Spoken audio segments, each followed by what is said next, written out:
We are going to start water transport in the transportation chapter. But before starting the next topic, I'm going to ask you questions. Like my first question is, you just have to raise your hand if you know the answer. What is the distance between the broad gauge railway line? Distance between the broad gauge railway line. Raise your hand. Hmm? Hindi क्या है? Broad gauge मतलब बड़ी line जो है पटरियों के बीच में कितना गैप है, कितना डिस्टेंस है? या ईशांत बताइए। ईशांत, देव, हाँ देव बताओ। 1.676. So 1.676 is the distance between the two, railway जो tracks होते हैं उनके बीच का distance है 1.676. Very good. Then हमारे कंट्री में 74.14% इसी तरह की रेलवे लाइन है. Next is metre gauge. What is the distance between meter gauge? What is the distance between meter gauge? Yes. Yes, 1 meter, correct. Then third one is narrow gauge. What is the distance between narrow gauge? Harsh. 0.76. अभी आप सब लोग देख के बोल रहे हो जैसे भी. नेक्स्ट टाइम जब मैं पूछूंगी तो ये चीज़ आपको लर्न होनी चाहिए. Broad gauge 1 metre, then metre gauge, sorry broad gauge 1.67, metre gauge 1 metre and narrow gauge 0.762 से 0.610 मीटर तक. ये अच्छे से आपको लर्न होना चाहिए, ठीक है. Now which two stations are linked by Konkan Railway? Which two stations are linked by Konkan Railway? Yes, बताइए. सोनाली, सलोनी,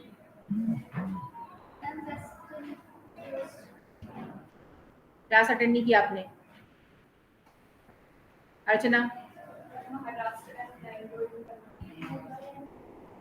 महाराष्ट्र में कौन सा प्लेस है? किरण, रोहा. महाराष्ट्र में क्या है? रोहा. एंड नेक्स्ट स्टेट नीचे, महाराष्ट्र ऊपर है, ठीक है. तो महाराष्ट्र में रोहा प्लेस है. जैसे ये महाराष्ट्र है आपका, अगर हम ये देखें तो, ठीक है, यहाँ पे महाराष्ट्र है. तो यहाँ पे जैसे मान लो कोस्टल एरिया रोहा, ROHA, ठीक है, ROHA, रोहा. अब नेक्स्ट टाइम से कोई भी बच्चा ऐसा ना हो जिसको पता ना हो कि कौन सा स्टेशन है कोंकण रेलवे के, ठीक है. तो here you can see Roha in Maharashtra till Mangalore. It is also a coastal town of Karnataka. So these two places are linked by Konkan Railway, and this is a very big achievement, and it covers Maharashtra, Goa, and Karnataka, 3 states of India. ठीक है. And why it is a big achievement? Because it has been constructed through mountainous areas. Western Ghat, इस area में पश्चिमी घाट की पहाड़ियां located है, तो उनको कट करते हुए सुरंगे बनाते हुए उसमें, और देखा आपने 146 कम से कम लगभग इसमें टनल्स हैं. और इंडिया का जो सबसे लंबा टनल है वो भी इसी रास्ते में आता है, जो कि 6.5 किलोमीटर लॉन्ग है. वो जब बन जाएगा तब देखा जाएगा. फिलहाल तो अभी जो है कोंकण रेलवे की 146 रिवर्स को क्रॉस करता है, और 91 टनल्स हैं, 2000 ब्रिजेस हैं, और बहुत सारी नदियों को क्रॉस करते हुए जाता है. इसकी लंबाई कितनी है? 760 किलोमीटर. एंड 1998 में इसको बनाया गया था. तो ये सब चीज़ें जो है आपको बहुत ही, क्योंकि मैक्सिमम टाइम में क्वेश्चन आता है एग्जाम में कि कौन सा स्टेशन है जो महाराष्ट्र में, नॉर्दर्न स्टेशन कौन सा है जो कोंकण रेलवे का है. तो इस तरह से क्वेश्चन आ सकता है. Now next is water transport.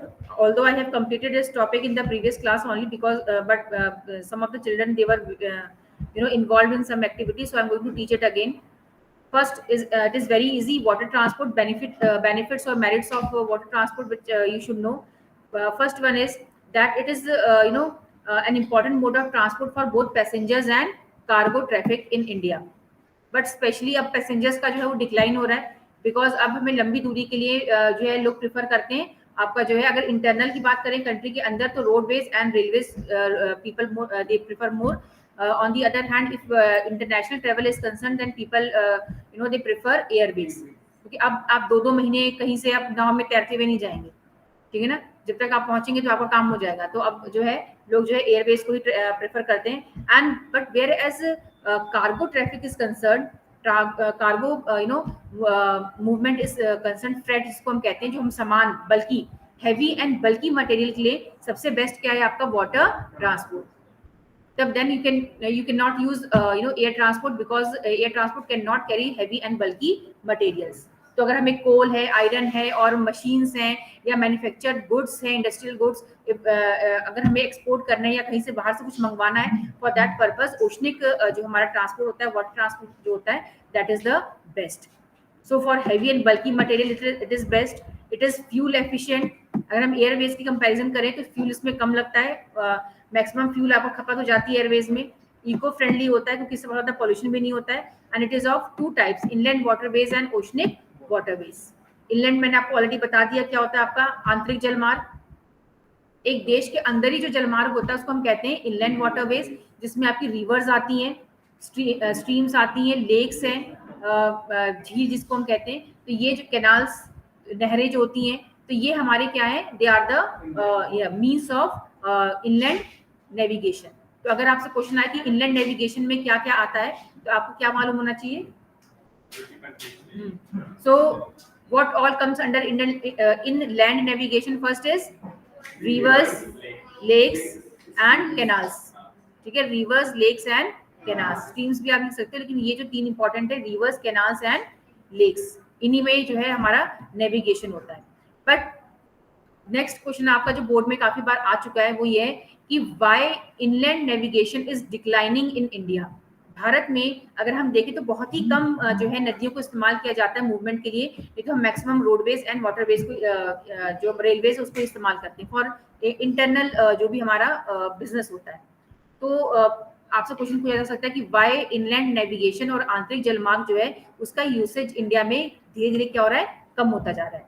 First problem आपको समझ में आ गई है। First is that it has to face competition with the roadways and railways, because now people और जो ट्रेडर्स हैं, इंडस्ट्रीज हैं, they are preferring railways and roadways over waterways, because that is time taking also.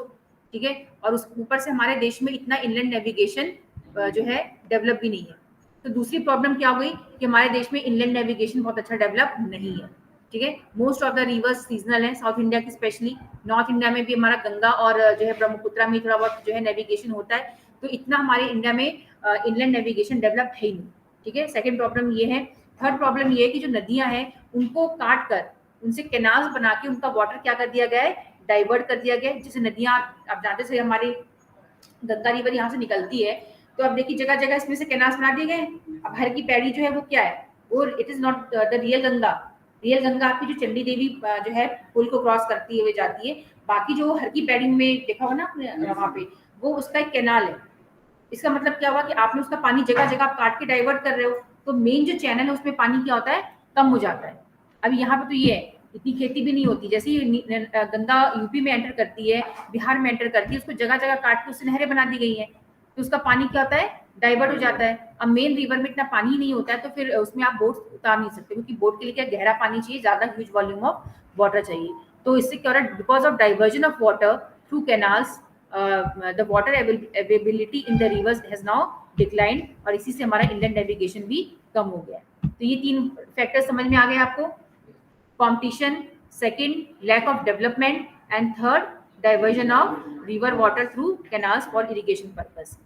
Now India has 14,500 kilometre of navigable waterways, लेकिन 1% ही हमारा जो है सिर्फ transportation में वाटरवेज का जो है कंट्रीब्यूशन है। Rivers, canals, backwaters and creeks, they are source of inland navigation. Backwaters India में कहाँ पाए जाते हैं, केरला में।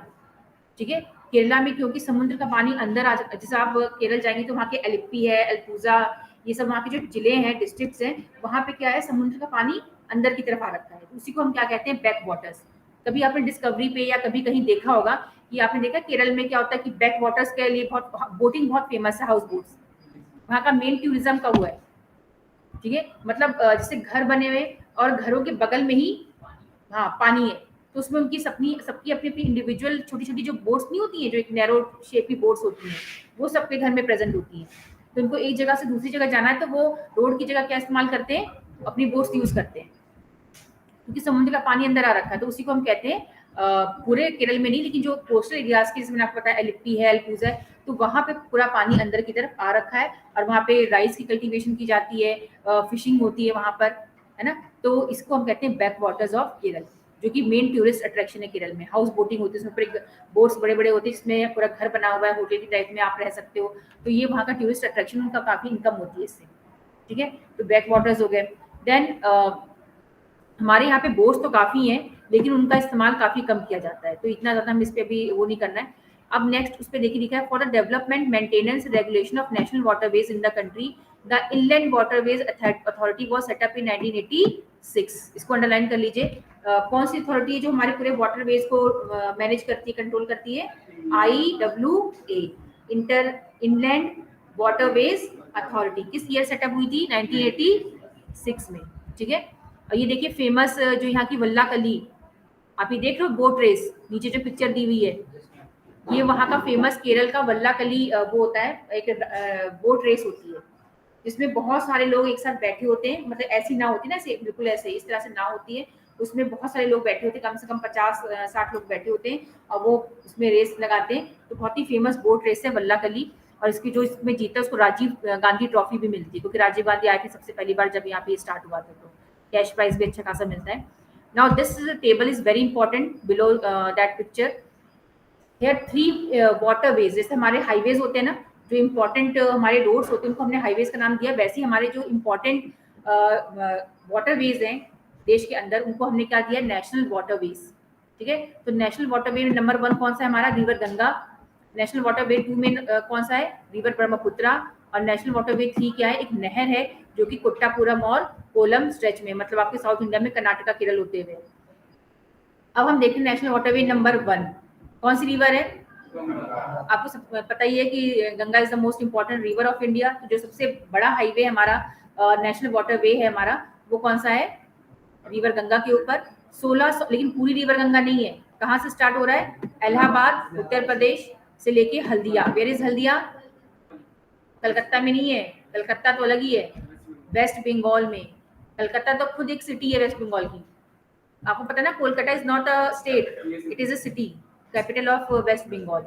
सो हल्दिया इज ए सिटी और place located in West Bengal. तो इतना जो गंगा का स्ट्रेच है, रिवर यहाँ से निकलती है, जब इलाहाबाद पहुंचती, वहां से लेके जो हल्दिया तक का स्ट्रेच है वेस्ट बंगाल बिहार क्रॉस करते हुए, उस एरिया को हम कहते हैं 1620 किलोमीटर का एरिया लंबा स्ट्रेच है।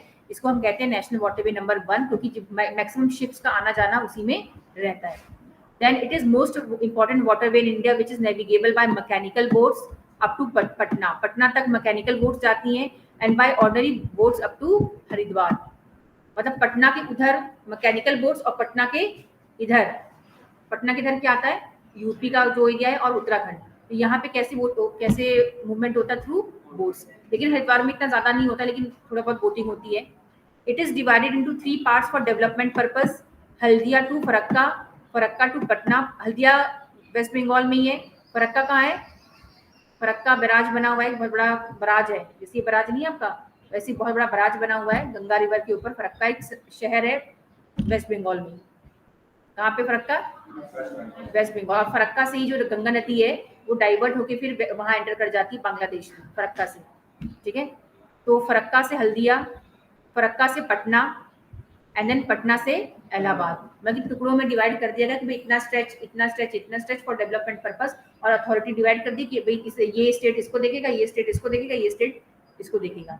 इस तरह से डिवाइड कर दिया गया। 27/10/1986 में इसको डिक्लेयर कर दिया गया था यूसेज के लिए। नेशनल वे वाटर नंबर 2 1988 में स्टार्ट हुआ था इसका काम, मतलब वो आना जाना। और ये कौन सी रिवर में है? ब्रह्मपुत्रा रिवर में है। और इसका कितना स्ट्रेच है? 891 किलोमीटर का, सदिया से लेके धुबरी। ये दोनों के दोनों शहर कहाँ पे है? असम में। क्योंकि अरुणाचल से रिवर एंटर करती है। अरुणाचल कैसा एरिया है? माउंटेनियस, तो वहां पे नाव चलाएंगे नहीं माउंटेन में। तो जब रिवर असम में आती है तो सदिया से धुबरी जो 891 किलोमीटर का जो एरिया है, वो आपका क्या है? नेविगेबल है। Which is shared by India and Bangladesh. ये हो गया, स्टीमर्स इसमें चलते हैं। एंड लास्ट है आपका national waterway number 3 Kottapuram Kollam, 205 kilometre लंबा है ये। और ये आपका चंपाकारा कैनाल और उद्योग मंडलम। उद्योग मंडलम कहाँ है, ऊटी कहाँ है, याद है कुछ, मालूम है? कर्नाटका में है, मुझे याद नहीं आ रहा, इसलिए आपसे पूछ रही हूँ। उद्योग मंडलम जिसको कुछ शॉर्ट में हम ऊटी कहते हैं, तो उसी एरिया में। तो ये 1991 में बन के तैयार हुआ था। ये आपको तीनों वाटरवे समझ में आ गए। नेशनल वे वाटर वे नंबर 1 किस रिवर में है, 2 किस में है, और 3 का क्या नाम है? कोट्टापुरम। पूरा पूरा जवाब दो, पूरा। कोट्टापुरम कोल्लम, ठीक है। इतना लंबा स्ट्रेच है इसका कोट्टापुरम का, 205 लिखा हुआ है इसमें। और वाटरवे नंबर 2 का कितना स्ट्रेच है? 891 किलोमीटर। और नेशनल वे वाटर नंबर 1 का 1620 किलोमीटर्स, ठीक है। है लिखा नहीं इसमें, 1988 1986 है, फिर 1988, फिर 1991। क्या कह रहे हो दिवांश? दिया हुआ है क्योंकि इसमें नहीं दिया हुआ है, तो फोर्थ में क्या है? लाओ जरा दो। अब जैसे आपके जो भी अपडेटेड बुक्स हैं आप देख लीजिएगा, उसमें शायद 2 और ऐड हो गए। तो नेशनल वे वाटर नंबर 4 है, जिसमें दिया हुआ है गोदावरी एंड कृष्णा रिवर्स के ऊपर बना हुआ, ये भी एक नहर है ना। गोदावरी कृष्णा जो है, specified stretches of Godavari and Krishna rivers along with Kakinada Puducherry stretch of canals 1078 kilometre. ये भी जो है काफी लंबा है। तो गोदावरी कृष्णा रिवर्स का थोड़ा सा एरिया और काकीनाडा जो है एक नहर है, उसको मिला जुला के यहाँ पे बनाया गया है, कनेक्ट कर दिया आपस में। एंड 5वां किसके ऊपर है? Specified stretches of river Brahmani along with Matai river delta channels of Mahanadi and Brahmani rivers and east coast canal। मतलब जो महानदी है और उसकी जो ट्रिब्यूटरी है ब्राह्मणी रिवर, उसके ऊपर ये कैनाल बनाया गया है, ठीक है। तो ये आपके 5 जो है नेशनल वाटरवेज हो गए। अब हम आते हैं वाटरवेज का, अगर हम देखें कि क्या कंट्रीब्यूशन है, तो देखिए मैक्सिमम जो है हमारा जो ट्रांसपोर्टेशन होता है वो बाय वाटर ही होता है। अगर हम ट्रेड की बात करें, 95% by volume and 70% by value moves through ocean routes. मिला आपको? मतलब कि 95%, अगर हम वेट के हिसाब से देखें, वॉल्यूम के हिसाब से देखें, तो मैक्सिमम हमारा व्यापार किससे होता है? वाटरवे से 95%। अगर हम उसको मूल्यों में निकालें कि कितने मूल्य के हिसाब से कितना हम व्यापार कर रहे हैं ओशन से, तो कितना होता है? 70% मूल्यों के हिसाब से, मतलब कितनी मूल्यवान चीजें हम भेज रहे हैं। नाउ एयर इंडिया, हम लोग मतलब एयरवेज पे आते हैं। एयरवेज आपको पता ही क्या होता है, फास्टेस्ट मीन्स है और स्पेशली फॉर लॉन्ग डिस्टेंस के लिए सबसे बेस्ट होता है। Then it is very essential for a vast country like India, जहाँ पे बहुत ज़्यादा डिफरेंट टेरेन्स हैं, लाइक कहीं पहाड़ है तो कहीं डेजर्ट है, कहीं यहाँ पे ग्लेशियर्स हैं। तो ऐसे देशों में तो इसकी आवश्यकता है, वैसे तो हर देश में ही है। Now air transport in India made a beginning in 1911, underline कर लो। सबसे पहले 1911 में हमारे देश में फ्लाइट चली थी for 10 kilometres only in Uttar Pradesh from Allahabad to Naini. ये 2 जगहों के नाम है, नैनी एंड इलाहाबाद। 10 किलोमीटर का स्ट्रेच इनके बीच में, उसके बीच में पहले ही हमारे इंडिया में चला था। Then the Air Authority of India is responsible for providing safe, efficient air traffic and aeronautical communication services in the Indian airspace। Airport Authority of India, AAI इसको हम कहते हैं। जो भी आप देखते हैं कि हमारा मतलब ये एयरपोर्ट्स बनाए जा रहे हैं या उसका एक्सटेंशन हो रहा है, या फिर आप जानते हो कि पूरा एयर ट्रैफिक कंट्रोल करना होता है कि कौन सी, आप जानते हो ना कि ये भी बहुत एक बड़ा काम होता है, नहीं तो एक्सीडेंट तुरंत होते हैं कि मतलब फ्लाइट गई और वो फ्लाइट की जो है या दूसरी फ्लाइट आ रही है उसको लैंड करवाना प्रॉपरली, कि ऐसे नहीं कि कोई 2 भूल गए तो 2 फ्लाइट एक ही साथ लैंड कर गई, है ना, क्रैश हुआ था ऐसे। तो फिर क्या क्या क्लाइमेटिक कंडीशन है, अगर कोई फ्लाइट प्रॉब्लम में है तो उसकी इन्फॉर्मेशन ये लोग इन्हीं को एयर ट्रैफिक कंट्रोलर को दिया जाता है, फिर वो कुछ इंतजाम करता है। तो इन सब चीज़ों को, ताकि जो पैसेंजर्स है उनको सेफ, क्योंकि सबसे रिस्की एक माना जाता है, अगर आप ऊपर पहुंच गए कुछ गड़बड़ हुई तो आप और ही ऊपर जाओगे, फिर नीचे नहीं आ पाओगे, कोई दिक्कत नहीं है ना। तो उसमें मतलब हाँ, तो इसमें कोई रिलीफ नहीं हो सकता। ट्रेन में तब भी कुछ को बता जा सकता है, अब एक ऊपर कुछ हो गया तो फिर उसमें कुछ कर ही नहीं सकते, है ना। जितने मैक्सिमम पैसेंजर्स होंगे, फिर वो नहीं तो पानी में गिरोगे, नहीं तो जमीन पे गिरे तो आग लग जाती है, तो काफ़ी रिस्की होता है। ये वन ऑफ द रिस्कीस्ट है, तो इसमें काफ़ी ध्यान देना पड़ता है, इसलिए काफ़ी कॉस्टली भी होता है। तो airport authority of India, AAI, इसका पूरा देखभाल करता है। 11 इंटरनेशनल एयरपोर्ट्स हैं इंडिया में, 86 डोमेस्टिक है एंड 29 हमारे एयरफोर्स के पास है। ठीक है, अब इसकी भी हिस्ट्री तुम लोग पढ़ लेना, मैंने ऑलरेडी बता दिया हिस्ट्री ऑफ इंडियन एयरलाइंस से आप लोग पढ़ लेंगे ना। अब जैसे हमारी फ्लाइट्स जो होती है ना उसके ऊपर ग्रीन कलर का चक्र बना रहता है, जो हमारी सरकारी फ्लाइट्स होती है। वैसे तो अब प्राइवेट भी काफी आ चुकी है, जैसे कि प्राइवेट के नाम आपको पता होंगे, जैसे स्पाइस जेट है, इंडिगो है ना, और विस्तारा है, ये सब हमारी प्राइवेट फ्लाइट्स हैं। हाँ, जो प्राइवेट एंटरप्राइजेस के अंडर में, और जो एयर इंडिया है जिसका नाम अभी इंडियन कर दिया गया है, तो वो हमारा सरकारी है। तो उसमें मतलब लिखा जाता है ये लोगो क्या है उसका, चक्र, ब्लू चक्र, जो कि सन टेम्पल जो है कोणार्क वहां से लिया गया, मतलब टाइमलेस मोशन, जो भी ये पढ़ लेना उसमें लिखा हुआ है। ठीक है, तो सबसे हमारा जो बिजिएस्ट एयरपोर्ट है वो कौन से हैं, दिल्ली एंड मुंबई। 52% ट्रैफिक यहीं आता है, क्योंकि दिल्ली और मुंबई जो है यहीं से हर इंटरनेशनल फ्लाइट जाती है। डोमेस्टिक तो यहाँ से जाती ही जाती है। ठीक है, और हर इंटरनेशनल फ्लाइट अगर आपको कहीं भी जाना है वर्ल्ड के कोने में, तो अगर आप कहीं देहरादून से चले जाए तो आप नहीं जा पाएंगे। ये सिर्फ डोमेस्टिक फ्लाइट है, अभी शायद इसका एक्सटेंशन हो रहा है, लेकिन जो मेन फ्लाइट्स होती है सबकी सब वो कहाँ से जाती हैं, आइदर फ्रॉम दिल्ली और फ्रॉम मुंबई। तो इसलिए वो सबसे बिजिएस्ट है और बहुत बड़ा भी है। अगर आप चलने लग जाएंगे एक कोने से तो मतलब भूल ही जाएंगे, 60-70 तो गेट है उसमें, 70 गेट्स हैं उसमें, जहाँ जहाँ से मतलब फ्लाइट्स आती हैं। तो मतलब काफ़ी बिजी एयरपोर्ट है आपका। देन उसके बाद नेक्स्ट है हमारा, नेक्स्ट टॉपिक क्या है, पवन हंस। मैंने आपको बता दिया था, पवन हंस हेलीकॉप्टर सर्विस कहाँ पे है, नॉर्थ ईस्ट इंडिया में और हिली एरियाज में। Pawan Hans open sky policy मैंने आपको बताया था, जो कि बहुत ही इंपॉर्टेंट है। ये अप्रैल 1992 में इसको लागू किया गया था। ओपन स्काई पॉलिसी मतलब मुक्त आकाश, मुक्त नीति, मुक्त आकाश नीति। ठीक है, इसमें क्या किया गया था, इंडियन जो भी सामान बाहर से आता था, इसको तो अच्छे से पढ़ लीजिएगा, फिर मैं जो बता रही हूँ सुन लो। मतलब इंडियन गवर्नमेंट ने मतलब थोड़ी सी छूट दी कि जो भी बाहर से सामान इंडिया में आ रहा है, ठीक है ना, बिजनेस पर्पज के लिए, उसको उनको कंसेशन दिया गया। क्योंकि आप जानते हो कि एयर सर्विस काफी महंगी होती है, तो बाय एयर अगर कोई भी सामान इंडिया में आ रहा है तो उसमें थोड़ी सी छूट दी गई है। तो इसी को हम क्या कहते हैं, ओपन स्काई पॉलिसी। इससे हमारे बिजनेस को फायदा पहुंचाने के लिए सरकार ने ये नीति जो है उसको इम्प्लीमेंट किया था।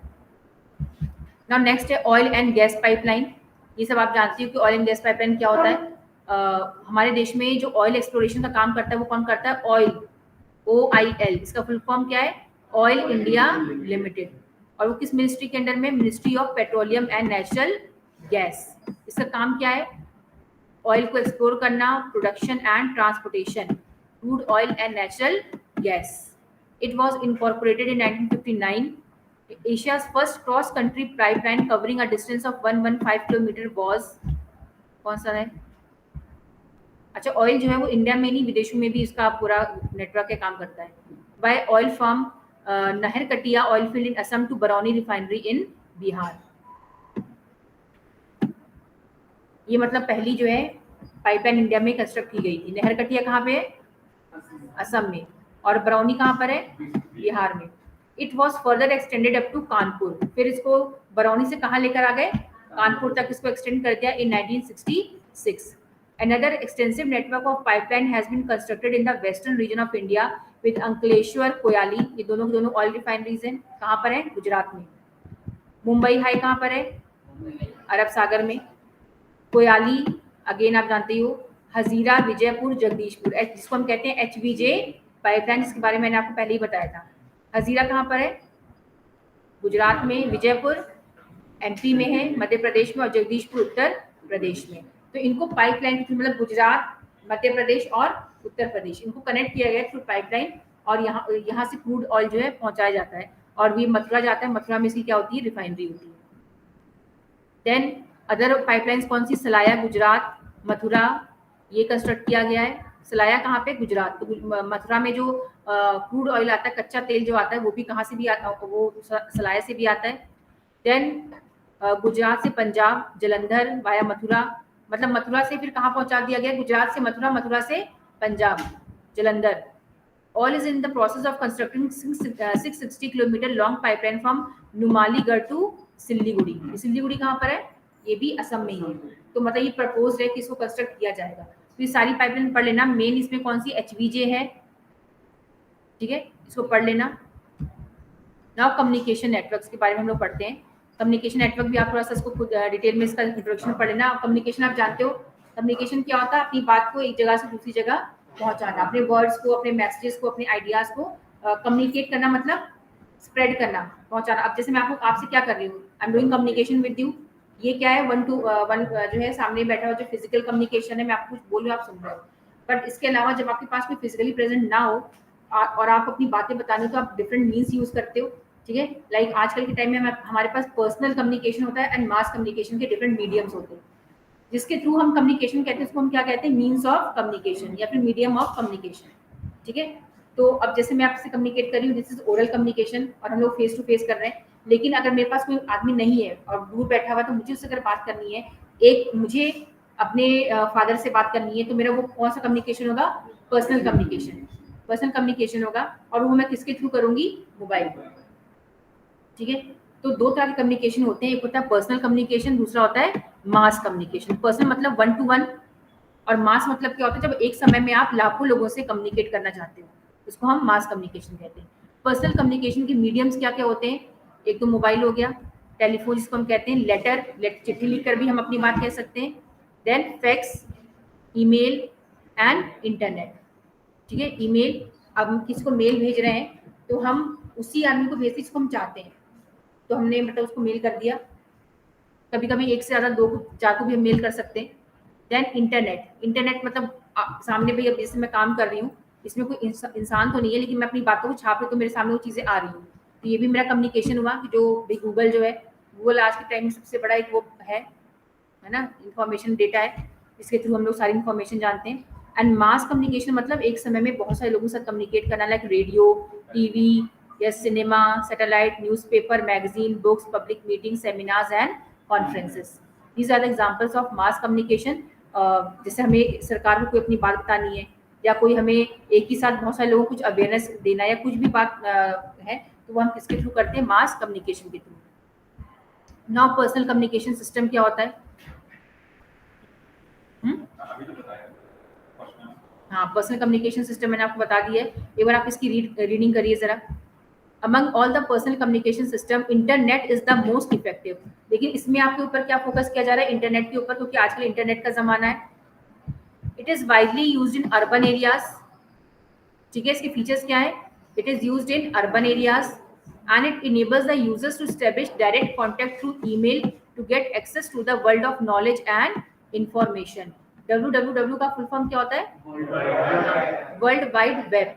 मतलब अगर आप सोचने बैठे, तो आप, अगर आप इसी गहराई में जाएंगे, तो आपको ये नहीं समझ में आएगा कि क्या है ये, क्या, कहाँ से आपको इन्फॉर्मेशन मिल रही है। ये पूरा एक जाल बना हुआ है ना। कहाँ इन्फॉर्मेशन आ रही है, आप कहीं भी कुछ भी टाइप कर दो, आपके सामने वो चीज चली आ रही है। तो ये कहते हैं कि ये कि फॉल्स वर्ल्ड जो क्रिएट हो जाता है ना, एक पूरा जाल उस तरह का क्रिएट हो रखा है, वर्ल्ड वाइड वेब पूरा, ठीक है। और अब जो हमारा काम होता है किसके थ्रू होता है? ईमेल। मतलब हर चीज अब ई कॉमर्स, ई एजुकेशन, ई गवर्नेंस, अब हर चीज होती। पहले क्या था कि भाई सरकार कोई ऑर्डर पास करा तो पूरा चिट्ठा बिट्ठा बना के वो उसको मेल कर रहे हैं या लोगों से भिजवा रहे हैं। अब क्या है कि हाँ, रीजनल ऑफिस हमारा है, केंद्रीय विद्यालय दिल्ली में बैठा हो, जो हमारे आचार्य मिनिस्टर हैं, उनकी मिनिस्ट्री कुछ काम कर रही है, तेरा मेल किया, केवीएस के पास आ गया हेडक्वार्टर पे दिल्ली में, दिल्ली से वहां मेल किया, इंडिया में जितने केवीएस हेडक्वार्टर है, रीजनल ऑफिस, उनके पास चला गया, उन्होंने मेल किया, पूरे स्कूलों तक आ गया। तो बटन दबाने की देर होती है, वो उनके पास इंफॉर्मेशन भेजते हैं, वो सबके पास भेज देते हैं, है ना। तो ये क्या है? इसे हम कहते हैं ई गवर्नेंस। कामकाज कैसे हो रहा है? इलेक्ट्रॉनिक, ये जो आपका ई है, इसके थ्रू, ईमेल के थ्रू। ई एजुकेशन, अब जो आप गूगल क्लासरूम पढ़ते हो, ये क्या है? ये भी तो उसी का एग्जाम्पल है। पहले हम लोग इतने परेशान रहते थे कि कैसे करना है, कैसे पढ़ाएंगे, है ना। और उसके बाद जब गूगल क्लासरूम आप देखिए, जो हम लोग जैसे ये सब पढ़ा रहे हैं, गूगल क्लासरूम के थ्रू पढ़ा रहे हैं, आसानी से जो है हम लोग, जो हमारे पास बच्चे नहीं भी हैं, उनसे हम कम्युनिकेट करके उनको पढ़ा सकते हैं। इसी तरह से ई पॉलिटिक्स होती है, ई इकोनॉमी होती है, मतलब हर तरह का डेटा जो है काम हम ईमेल के थ्रू कर सकते हैं। द ई कॉमर्स तो बहुत सुना होगा, जितना व्यापार होता है किसके थ्रू होता है? ईमेल के through. The internet is a huge central warehouse of data with detailed information on various items. आप एक चीज टाइप करेंगे, आपको उस पर 1000 चीजें खुलकर मिल जाएंगी। होता है ऐसे नेट पे। The network through internet and email provides an efficient access to information at a comparatively low cost. It enables us with the basic facilities of direct communication. You might have noticed the proliferation of cyber cafes in urban areas, जिनके पास अपना अभी जो खैर मुझे लगता है सबके पास ही mobile हो जा रहा है, कंप्यूटर हो जा रहा है, लेकिन अगर आज से 5-6 साल पहले अगर आप देखते तो हर जगह मैक्सिमम हम लोग जो काम करते थे कहाँ जाते थे, हाँ कि वही साइबर कैफे चले जाते हैं, या कुछ टाइपिंग का काम करना है जिसके पास लैपटॉप नहीं है या हमारे पास डेस्कटॉप कंप्यूटर्स नहीं हुआ करते थे, तो हम लोग हमें क्वेश्चन पेपर बनाना है तो हम कहाँ जाते थे, साइबर कैफे में। या फिर आपको भी कोई असाइनमेंट मिला हुआ है, अब तो सबके पास होता ही है। मास कम्युनिकेशन सिस्टम में क्या है, रेडियो। हमारा सबसे पहली बार रेडियो ब्रॉडकास्टिंग कब हुई थी, 1923 में by the radio club of Bombay. तब से ये इसने काफी पॉपुलर हो गया ये, ठीक है। देन ये सरकार के अंदर आ गया, गवर्नमेंट ने इसको 1930 में अपने कब्जे में ले लिया। पहले बॉम्बे के कब्जे में था, फिर सरकार के कब्जे में आ गया, और उसके बाद it was change to all India radio in 1936। 1936 में इसका क्या नाम रखा गया, ऑल इंडिया रेडियो, AIR। गाना सुना है, AIR FM, गाना तो सुनते ही होंगे। और फिर उसको किस में बदल दिया गया, आकाशवाणी में, इन 1957। ये आप क्वेश्चन आ सकता है कि भाई कब, किस ईयर में इसका क्या नाम रखा गया, तो 1957 में इसको आकाशवाणी कहा गया। और इसमें मेनली पहले क्या था, इसमें हर तरह की चीजें आती हैं, गाना भी आता है, क्योंकि अब तो प्राइवेट चैनल्स ओपन हो गए, सरकारी में आपको इतना एंटरटेनमेंट नहीं मिलता है। मेनली आकाशवाणी जो है, अगर आप इसको सुनोगे, या लोकसभा चैनल है टीवी में, देखा कभी लोकसभा राज्यसभा जो चैनल्स आते हैं, तो इसमें आपको ये नहीं कि आपको गाना के बारे में कि भाई कौन सी पिक्चर रिलीज हो रही है या कौन सा क्या एंटरटेनमेंट है ना। ये इसके लिए अगर आपको देखना है तो आप किस पे जाएंगे, ना तो उसके एंकर्स बहुत चिल्ला चिल्ला के बोलते हैं, ना बहुत ज्यादा एंटरटेनमेंट करेंगे, है ना। आपको सुनना तो आप सुनिए, नहीं तो मत सुनिए। तो फिर आप किस पे आते हैं, प्राइवेट चैनल्स पे, जैसे कि आपका आज तक है, रिपब्लिक चैनल है, जो भी है, तो उसमें चीखना चिल्लाना डिबेट करना, वो सब बैठा के, उस पर इंफॉर्मेशन कुछ नहीं होती है, बस वो लगता है पैसे दे के बैठा देते हैं कि भाई गालियां सुनो, एक गाली देगा एक सुनेगा, है ना। जिस तरह के वो लोग लैंग्वेज यूज करते हैं, एक पाकिस्तान के 4 लोगों को बैठा लिया इधर इंडिया, तो वो उधर उसको बोले तुम्हें शर्म नहीं आती, तो मुझे लगता है वो बात कोई जो है सुनेगा ही नहीं बिना फिक्स किए हुए। कुछ मतलब सब लोग ऐसे से आपस में डिबेट करते हैं कि मतलब समझ में आती है, मतलब इन्फॉर्मेशन तो मिलती नहीं है, लड़ाई झगड़ा उस पर ज्यादा होता है। तो इसीलिए जो आपके नॉलेजेबल चैनल है वो क्या है, आपके लोकसभा, राज्यसभा, जिसपे आप लेकिन पार्लियामेंट का पूरा दिखाया जा रहा है, हाँ, DD नेशनल है। या फिर आप उसमें ना स्पेशल आते हैं, पॉलिटिक्स के ऊपर भी आते हैं, हर चीज के ऊपर आते हैं, आपको पूरा बताएंगे कि भाई कितनी धाराएं हैं, कितने क्या बोलते हैं वो पॉलिटिकल साइंस में क्या होता है, आर्टिकल्स है, तो हर चीज डिटेल में वो आपको बताते हैं। बहुत ही नॉलेजेबल चैनल होता है। प्राइवेट में एक NDTV इंडिया जो है, तो वही है, थोड़ा ठीक है। तो हाँ, तो मतलब हर चैनल का देखो, हर चैनल के पीछे कोई ना कोई बिजनेस वो है, लॉबी काम करती है। हाँ, तो वो आप हर चैनल पे देखो, जैसे कि आपका इंडिया टीवी है, तो वो सपोर्टर है प्रेजेंट जो है, हाँ, तो हर चैनल कहीं ना कहीं है, उसके पीछे जो होते हैं, और जो सपोर्ट करते हैं उन्हीं के बाद वो जो है रखते हैं। कुछ चैनल होंगे जो सरकार की हर चीज में बुराई करेंगे, कुछ चैनल ऐसे होंगे जो सरकार की हर चीज में उनकी तरफदारी करते हैं। हाँ, तो वो होता ही रहता है। फिर टीवी में आप जानते हो ऑडियो विजुअल मीडियम है, disseminating information and educating masses. Initially the TV service were limited. मैंने कहा कि जब हम लोग छोटे थे तो हमारे एक ही चैनल आता था, और वो था DD1, DD नेशनल आता था, जिसमें हम लोग जैसे कि हम लोग क्या देखते थे चैनल की, न्यूज आता था एक, तो है ना, न्यूज आ गया, उसके बाद जो कि आपके कुछ रिलीजियस प्रोग्राम आ गए जो आते थे, उसके बाद मतलब ये कार्टून, तो वैसा कार्टून नहीं आता था, मतलब जब हम लोग ज्यादा ही छोटे थे, 2nd-3rd क्लास में, तो वो आता था टर्रम 2 करके। तुम लोग कैसा था, तुम लोग उसमें थे ही नहीं, उस समय तुम लोग थे ही, वो तो बहुत 1 मिनट, जब हम लोग 2nd-3rd क्लास में होंगे तब की मैं बात बता रही हूँ। जैसे कि हमारे में क्या रहा था ना कि ये कार्टून, जैसे आप अभी देखते हैं उस टाइम कार्टून नहीं आ रहे थे, उसमें मतलब कार्टून आदमी जो पहन के नहीं है, आदमी जो पहन लेते हैं उस तरह का आता था। तो उसमें कुछ ऐसे प्रोग्राम्स आते थे, वो आता था विक्रम बेताल है ना, और मतलब पुराने टाइम का है। सुन लो, जो मैं बता रही हूँ वो सुन लो।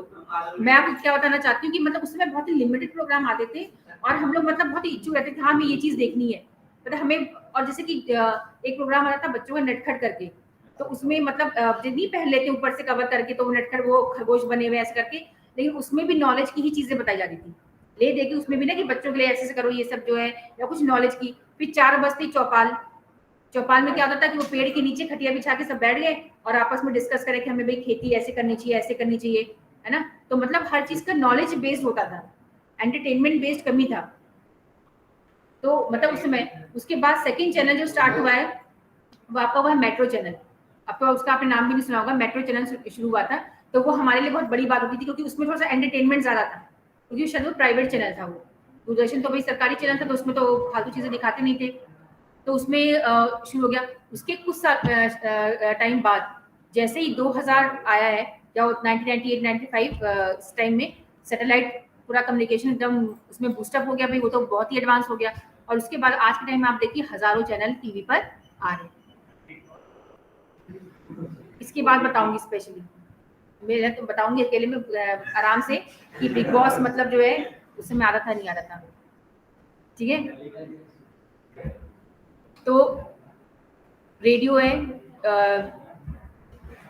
लेकिन पता है क्या, जब हम लोग ये सब मैं आपको ऐसी बता रही हूँ एक चीज कि उस समय कम चैनल थे और लेकिन लाइफ बहुत ही अच्छी थी, मतलब सुकून वाली लाइफ थी। ना मोबाइल था हम लोग के पास, है ना चैनल्स आते थे टीवी पे। तो मेनली हम लोग को याद है कि हम लोग बस बाहर ही खेलते रहते थे, घर के बाहर ही मेनली रहते थे। कभी तुम लोग वो खेलते हो जो ऐसे लड़कियां वो बना के ऐसे आप खेलते हो? अब नहीं खेलते ना। अब तो मतलब ये सब बहुत ही चीजें कम हो गई हैं, वरना हम लोग मैक्सिमम हमारा क्या आउटडोर ही बीतता था टाइम। और बहुत ही कम मतलब हम लोग घर में रहते थे कि मतलब टीवी देख रहे हैं, मोबाइल तो था ही नहीं और टीवी में भी कम चीज आती थी। तो हम लोग मैक्सिमम एक दूसरे घर में घूमते रहना, खेलना, ये सब करना, मतलब बहुत सुकून वाली लाइफ है जो आजकल के टाइम में आप लोगों के पास मुझे लगता है कि नहीं होगी। मतलब हम तो अभी भी उस लाइफ में तरसते हैं कि मतलब पहला जब हम सोच रहे हैं कि हम लोग स्कूल से आते थे तो कैसे मतलब हम लोग रहते थे, कैसे मतलब शांत लाइफ बीतती थी। After 1972, several other आप लोग जरा एक्साइटेड मत हो, centers became operational in 1976. TV was de-linked from All India Radio and got a separate identity as Doordarshan. किस year? 1976 में, याद रखना। After Inset 1A, National Television DD1 became operational. कौन सी सैटेलाइट ऊपर भेजी गई थी? Inset 1A।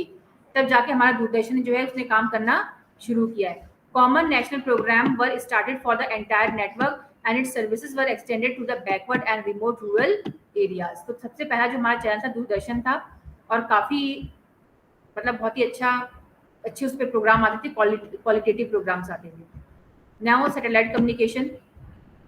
सैटेलाइट तो आप जानते ही हो, मोड ऑफ कम्युनिकेशन। जो भी हमारे फोन काम कर रहा है, जो भी हमारा नेट काम कर रहा है, सबका सब किस पे डिपेंड करता है? On the development of the satellite communication, ठीक है। और हर कंट्री अपना सैटेलाइट जो है ऊपर उसने ऑर्बिट में छोड़ रखा है, पोलर, जो सिंक्रोनस, जो स्टेशनरी, सब। और जिस कंट्री के पास कम है वो दूसरी कंट्री की हेल्प से ये सारा जो है मतलब अपना कम्युनिकेशन का काम करते हैं। और satellite images can be used for weather forecasting. किस काम आता है? जो आप वेदर फोरकास्टिंग देखते हो, keep sitting. Monitoring of natural calamities की कब आप सुनते हो ना कि भी साइक्लोन आने वाला है, 10 दिन बचे हैं, 1 हफ्ते बचे हैं, वो कैसे पता चलता है आपको? सैटेलाइट के through. Surveillance of border areas, हम बॉर्डर एरियाज की रखवाली भी करते हैं, किसके थ्रू? सैटेलाइट्स के थ्रू, ठीक है। हमारा इंडिया जो है 2 टाइप की सैटेलाइट के ऊपर भेजता है, one is INSAT and other is IRS। INSAT का फुल फॉर्म रख लेना, Indian National Satellite System and Indian Remote Sensing Satellite System. ये काफी बार एग्जाम में आ चुका है। The INSAT which was established in 1983 is a multipurpose satellite system for telecommunication. INSAT का क्या काम है? मल्टीपर्पज है। किस ईयर एस्टैब्लिश हुआ था? 1983 में, for telecommunication, metrological observation. Telecommunication मतलब वही जो आपका पूरा फोन है, टीवी है, उसके लिए। मेट्रोलॉजिकल मतलब जो वेदर फोरकास्टिंग होती है, and for various other data and programs. Then IRS क्या होता है? IRS जो है आपका